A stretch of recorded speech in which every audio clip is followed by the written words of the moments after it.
finally here, ladies and gentlemen. Max Holloway and Dustin Poirier. Dustin's potential final walk to the octagon, and I could get emotional. Before this video starts, I need you down in the comments. Are you rocking with Max Blessed Holloway, or are you rocking with Dustin the Diamond Poirier coming out with a win? Let us know. We have a decent card this weekend. I absolutely hated it at first, but the closer and closer it gets, it's kind of growing on me. There's some debuts on this card. There's some guys that are probably on their way out of the UFC on this card with a loss. By the way, rate the shirt, scale of 1 to 10. I wore this today. I feel like it's kind of giving off Dustin the Diamond Poirier vibes. I feel like this is something the Diamond would rock on his walk to the octagon. By the way, walking out with Lil Wayne. Have we ever seen a UFC fighter walk out with a live artist? My potential walkout song for Dustin Poirier, Blunt Blowing. If I'm right, it's going to be an absolute W. Y'all know what we're doing here, ladies and gentlemen. We have our official picks, predictions, and upsets. We're going from the early prelims to the main event of the evening, starting with, and I'm going to absolutely butcher names on this card. I'm sorry. We have Carly Judice and Nicole Collier. Carly Judice 1-1 in her UFC career, coming off a win. Nicole is 0-1, got spoiled in her UFC debut, coming off a split decision loss. So, she got a little sauce in the tank, a little split decision. Who knew what the refs were on that night? We all know what, not the refs. We all know what UFC judges be on sometimes. This is going to be a flyweight scrap. Now, Judice is a very aggressive fighter. She's going to be looking to push the pace for 3 rounds. Collier, the more sit back, pick you apart. I'm going to find some openings. That can be why she loses this fight. I'm rocking with Judice, a 335 favorite. Give me the dub. After that, we have Bruno Ferreira and Jackson McVey. Bruno Ferreira 4-2 in his UFC career, but when I tell you the 4 wins are all finishes, I'm talking knockouts and I'm talking submissions against Jackson McVey, making his UFC debut. He is 3-3. He has 3 wins on the regional scene, 3 wins by 6 wins, 3 wins by knockout, 3 wins by submission. Ferreira's going to be looking to come out here, push the pace. He do have some loss on the records. Y'all know what I love to say, though. I'm taking the guy with the experience. My boy Bruno Ferreira has the experience. I'm going with Bruno Ferreira, 650 favorite. Lock me in. Fight of the night potential, ladies and gentlemen. Fight of the night potential. Get the check on the board. Ooh, now this next one is a heavyweight bout. We have Ryan Spann, 8-6 in the UFC, coming off a loss against, and y'all know how I said I was going to mispronounce names, Brzeski, 1-5 in the UFC, ladies and gentlemen, obviously coming off a loss. Spann, whichever one it is, giving his second crack at the heavyweight division. The first time didn't go too great, getting knocked out by Cortez Costa, who is making the absolute insane run in the heavyweight division. He's got the edge in athleticism. He's got the edge in grappling. Brzeski can go out there. Can he catch Spann? Ryan Spann has been caught before, ladies and gentlemen. But again, I like the experience Ryan Spann has. Brzeski just might not be ready for this UFC octagon yet. Can he go out there and catch Spann? Yes, he can. I'm rocking with Ryan Spann, a 220 favorite to win this fight.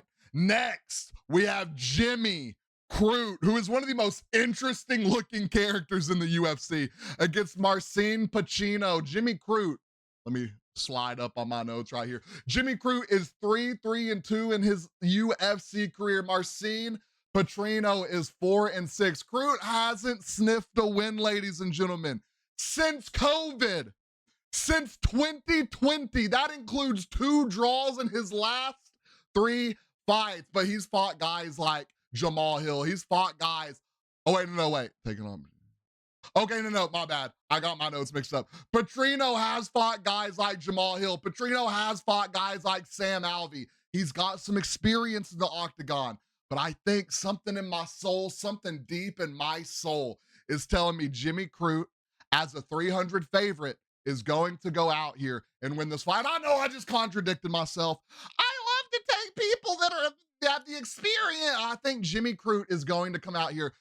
I think both of these guys desperately need a win for their UFC career. My favorite name on the card up next, by the way, Adam Fugitt. Fugitt, put it on a shirt. Why is this man not being Adam Fugitt?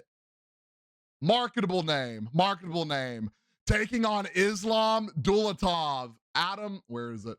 Adam Fugitt is 2-2 in his UFC career, taking on Dulatov, who is making his UFC debut out of Germany. You know, Germany's on the come up in the UFC. Dulatov is a dangerous striker with a killer instinct, while Fugitt is durable and gritty. If Dulatov doesn't get it done early, Fugitt's grind game can flip the turn and tide. I'm rocking Dulatov as a 600 favorite in this fight, ladies and gentlemen. If I'm going to put anything on it, I think he's going to go out there and I think he's going to knock Fugitt out. And you know how that goes. That is our early prelims, ladies and gentlemen. If you made it this far, let me know your favorite fight on the early prelims down in the comments.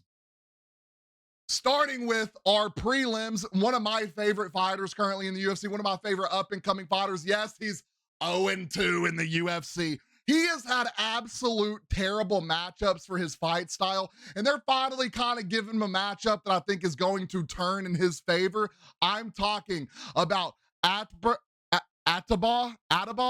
Garter, and my guy, Robert Valentin. Now, if you didn't watch UFC Ultimate Fighter, not this season with DC and them, but last season, this dude's heart is absolutely insane. He's a dog. He is dedicated to the game. He is a child of the grind.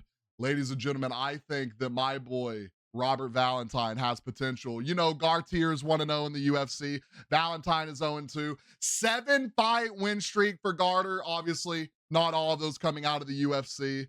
Valentin has the experience. I'm rocking Robert Valentin as our underdog on this card. 400-point underdog. Upset of the night, ladies and gentlemen. Lock me in on that. Next, we have Francisco Pedro. And we have, y'all ready for me to pronounce this name? Nikolay Veretennikov. Veretennikov. We're going to call him Nick. We got Francisco Padre against Nick out of Kazakhstan. Is that where? Never mind. Anyways. Francisco Pedro against Nick. We have Pedro desperately looking for a win. He is 1-3 in his UFC career. Nick is, I believe, let me click on this. Let me see if this is his UFC debut. I feel like this is his UFC debut. No, he is coming off of potentially 2 losses. Maybe he's 1-1. I don't know. I hate the UFC website is so wonky, ladies and gentlemen. Looking for his first win in the UFC. Could be a sneaky fight of the night contender. I am personally rocking Pedro, 145 favorite. Lock me in. Next, we have Marvin Vettori and Brendan Allen. Some of y'all might be able to go to sleep during this fight. Marvin Vettori,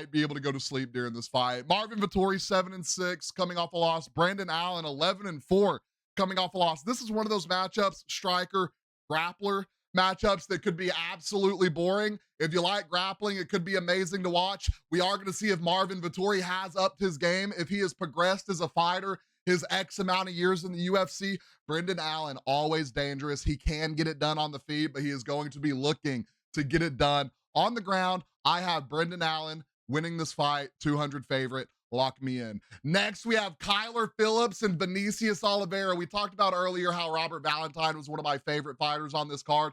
Vinicius Oliveira is one of my favorite fighters in the UFC, ladies and gentlemen. Phillips is explosive, well-rounded. They did him absolutely dirty. I don't know why he has this bob haircut in this picture. Phillips, if you win this fight, you need to press Dana in the UFC front office. We got to get the picture fixed. If you walk out with this bob haircut, I'm getting in the octagon next myself. This is sick work. This isn't what it is. Vinicius Oliveira, though, absolute dog, 3-0 in the UFC. Phillips looking to come out and spoil that. His striking, unorthodox. I love it. If you have not seen his flying knee victory over Sawaj, I don't know how to say his name. It's his first fight in the UFC. Flying knee victory. I thought it should have been knockout of the year. Obviously, we know what stole it. I think it was Justin Gaethje and Max Holloway. I think this should have been knockout of the year. Vinicius Oliveira with the dub, 155 favorite. On to the next. Into our main card, we have Michael Johnson, a trailblazer, if I should say. Speaking of, there's another trailblazer on this card we will be talking about. 14-14 in his UFC career. He has been around the block taking on Daniel Zellhuber, who I guess I got mixed up because I thought, I forgot, who did I think Zellhuber was? I think I got Zellhuber and Ribovics mixed up. I got Zellhuber and Ribovics mixed up. Michael Johnson, 14-14. Johnson's been up and down the block, ladies and gentlemen. He has the speed. He has the experience in the octagon. Zellhuber, a solid prospect. He is 3-2 in his UFC career. I think this could be a big jump in what I might say, a guy who is experienced in the UFC. He's been there, he's done that, he's seen it all. I think Zellhuber is going to come out. I think he's going to get the dub. He is a 345 favorite to win this fight. I'm rocking Daniel Zellhuber. Sorry, Michael Johnson. The young guys are on their way up. Next, we have Dan 50K Ige taking on Patricio Pitbull. Patricio Pitbull's UFC career to start off didn't go as he wanted. Yair Rodriguez going out there and giving him absolute belt to ass, ladies and gentlemen. Dan 50K Ige, one of those guys that the UFC can quite literally call up on a day's notice. He's like, yeah, I'm in Vegas, let's do it. Y'all remember when that happened? That was absolutely ridiculous. Dan Ige 11-8 in his UFC career coming off a loss. Patricio Pitbull 0-1 in his UFC career coming off a loss. Bellator legend. But can it transition to the UFC? Ige has been in there with killers. He's seen it. He's done it. I'm taking Dan 50K Ige as a 205 favorite to win this fight. Y'all know how earlier I said we were going to talk about a trailblazer. Well, let's talk about him. We have Kevin Holland, my fight of the night.